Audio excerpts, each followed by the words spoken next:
Selamat sejahtera semua. Saya Ki Entong dari 8 PISMP Bahasa Melayu ambilan Jun 2020 akan membentangkan tugasan 2 pembentangan bagi khusus GHSS 3013 Gaya Hidup Sehat. Tajuk yang telah saya pilih ialah permakanan. Siti Nurlina Muhammad, Farah Wahida Yusof, Ahmad Jiyadi, Hanisa Rahman dan Asma Akila 2019 telah menyatakan bahawa makanan seimbang merupakan amalan pengambilan makanan yang seimbang dan secukupnya untuk keperluan tubuh badan.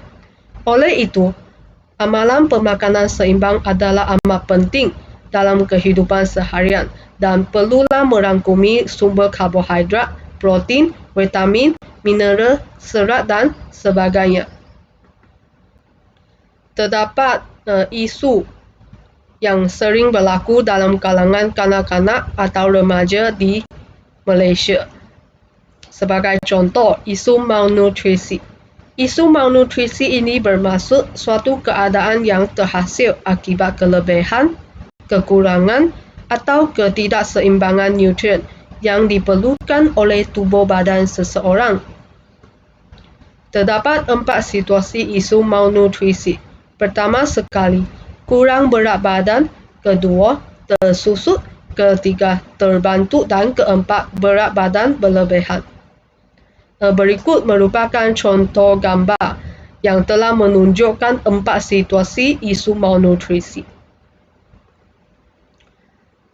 Kini, Malaysia sedang berdepan dengan isu beban berganda malnutrisi dengan peningkatan kadar obesiti dan kekurangan pemakanan dalam kalangan kanak-kanak di bawah umur 5 tahun. Menurut Sinar Harian 23 Ogos 2020, data tinjauan kebangsaan, kesihatan dan morbiditi telah melaporkan bahawa terdapat 21.8% kanak-kanak di bawah umur 5 tahun atau lebih daripada 200 juta terbantu kesan daripada malnutrisi.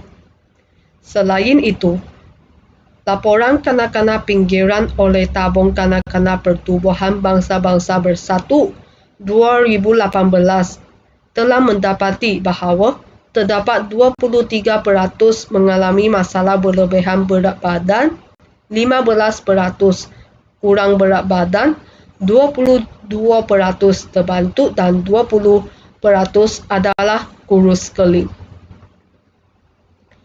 Hal ini dapat disokong oleh United Nations Children's Fund 2018 yang menyatakan bahawa kanak-kanak telah mengalami masalah pertumbuhan terbantu dan kekurangan berat badan akibat mereka telah mengalami kemiskinan bandar.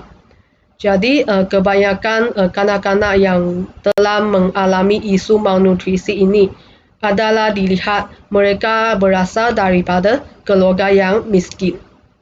Menurut laporan UNICEF 2018, isi rumah di kawasan Kuala Lumpur dilihat menghadapi masalah kewangan untuk menampung keperluan makanan seharian kanak-kanak. Hal ini dapat dilihat isi rumah di kawasan Kuala Lumpur. Mereka adalah tidak cukup wang sehingga menyebabkan mereka tidak dapat menyediakan amalan pemakanan yang seimbang kepada kanak-kanak. Kesannya, kanak-kanak akan mudah tidak bersemangat untuk belajar, pertumbuhan dan dari aspek fizikal akan terjejas juga.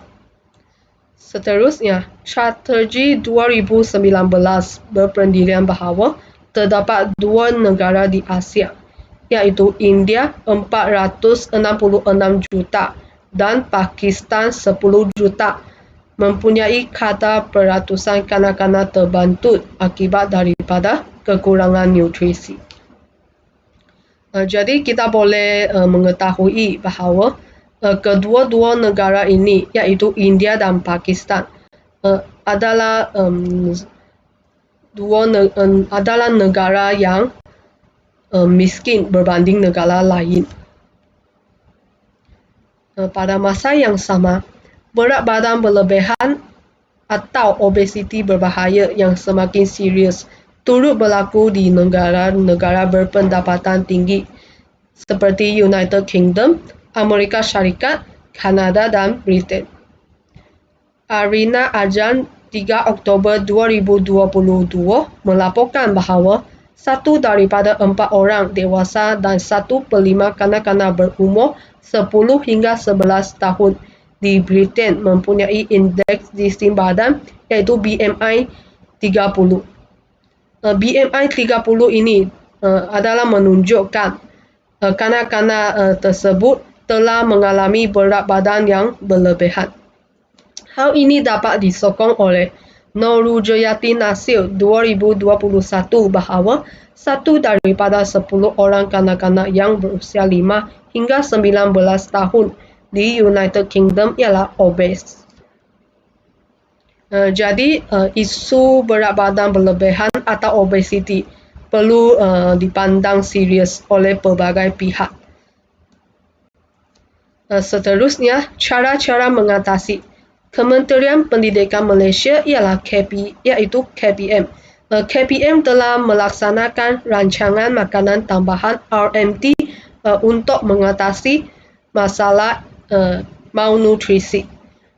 Program rancangan makanan tambahan adalah bertujuan untuk memastikan golongan kanak-kanak yang miskin, terutamanya dari luar bandar, mendapat makanan tambahan sebanyak 25% sehingga 30% daripada keperluan seharian. Program ini juga dapat membantu proses pertumbuhan kanak-kanak dan sebagainya. Selain itu, KPM juga melancarkan program susu sekolah, juga dikenali sebagai PSS. Program susu sekolah adalah kerjasama Dutch Lady Milk Industry Berhad di LMI.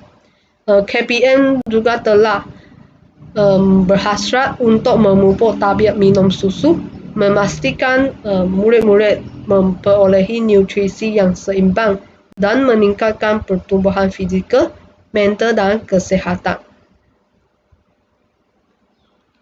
Seterusnya, Kementerian Kesihatan Malaysia iaitu KKM.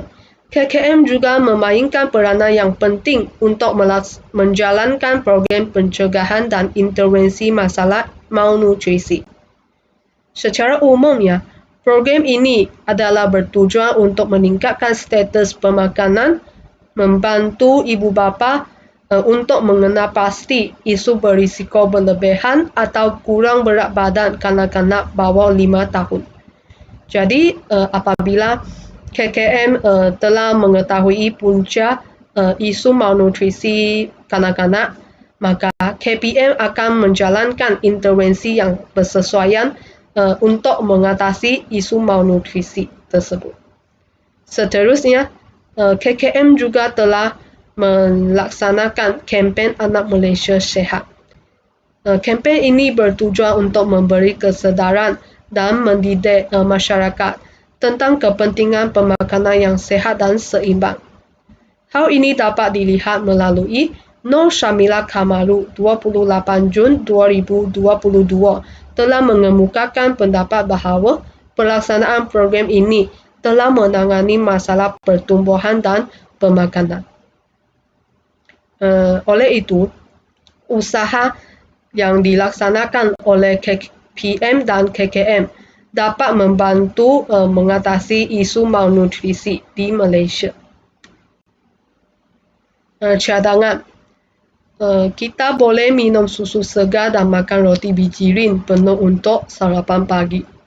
Hal ini dapat dilihat melalui susu telah membekalkan kita sumber protein, manakala roti bijirin pula mengandungi karbohidrat, serat dan vitamin.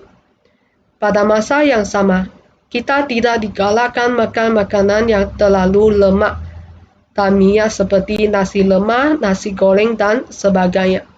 Hal ini disebabkan oleh sekiranya kita makan terlalu lemak dan minyak, untuk sarapan pagi, maka sistem penghadaman kita akan terjejas. Selain itu, kita juga perlu merancang makanan yang hendak dimakan terlebih dahulu. Hal ini adalah untuk mengimbangkan pengambilan jenis makanan dalam kehidupan seharian kita.